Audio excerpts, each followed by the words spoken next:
Islamic banking and finance has been in discussion since last 2 decades.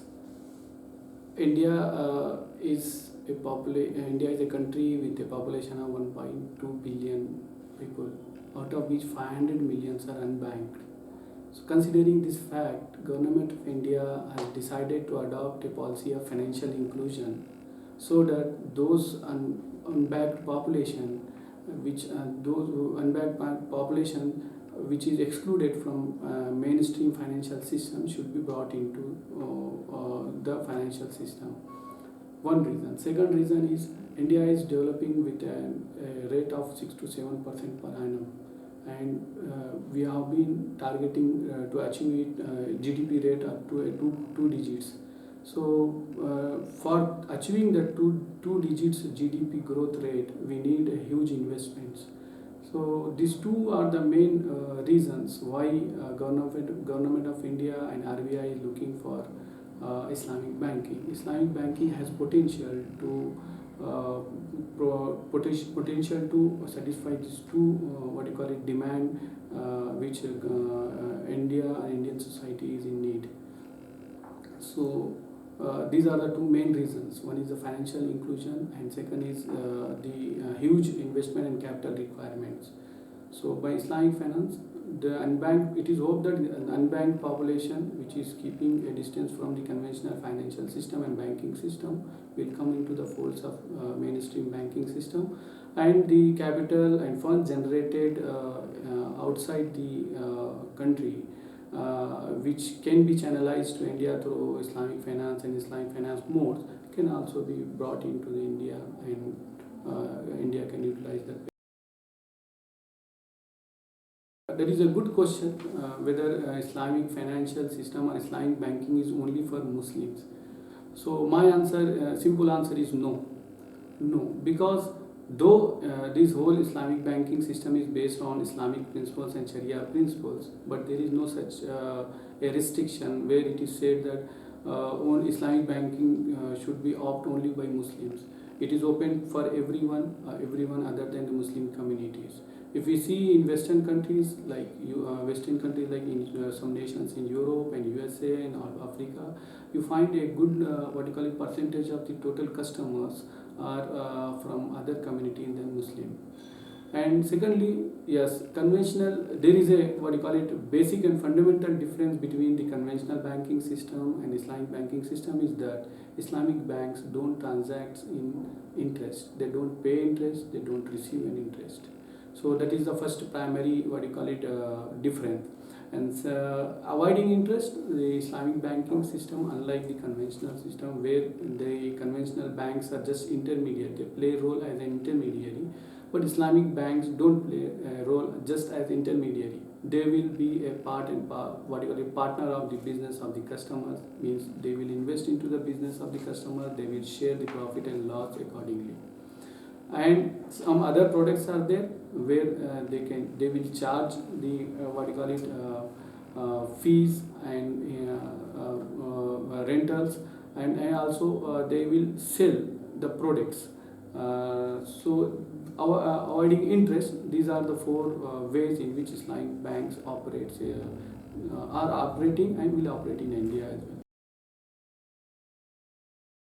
Yes, of course, because when you speak about startups, the first thing which comes in mind is the risk.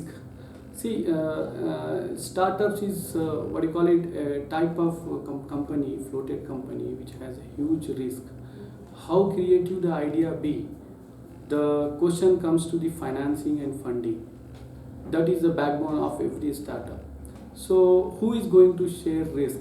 See, conventional system will provide finance, but is it going to share the risk? Because the risk of success is very low in as far as the startup is concerned. So in that circumstances, as I said, Islamic financial products which are based on profit and loss sharing will definitely play a great role. It will definitely boost a confidence among the promoters, those who are taking up this startup initiative, and will help the young generation especially, because most of the young generations are involved in startups to entrepreneurial development, and yes, business development and development of the Indian economy. As far as traders are concerned and other investors are concerned, yes, for them there are some other related what do you call it products are there, where liquidity arrangement can be done, where assets financing can also be done through the Islamic finance. So definitely startups, investors and traders will definitely benefit from the Islamic financial services. Islamic finance and banking as a whole, if you consider it includes Islamic banks, it includes other financial institutions, it includes takaful, Islamic insurance, it includes sukuk, also includes capital market. So when RBI has permitted, or recent discussion through as published from the RBI, it is only related to a window, Islamic banking window. So it is not full-fledged banking system which is being introduced, but definitely this step taken by RBI will pave a way for the whole full-fledged Islamic banking in India.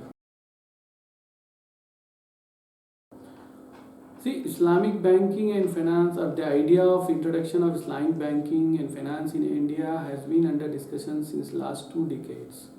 But definitely, the present government seems to be very much serious and very much keen and interesting.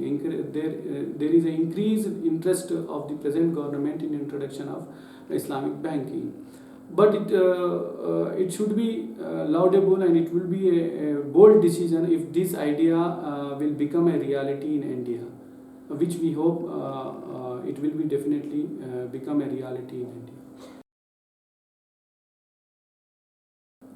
Yeah, there is a huge potential in terms of career, as the introduction of Islamic bank on the one side will definitely increase the requirement of human capital, which will create additional demand for human capital. So the banks have to put into additional human capital to successfully execute and operate Islamic banking windows in India. In that sense, employment will definitely generate it.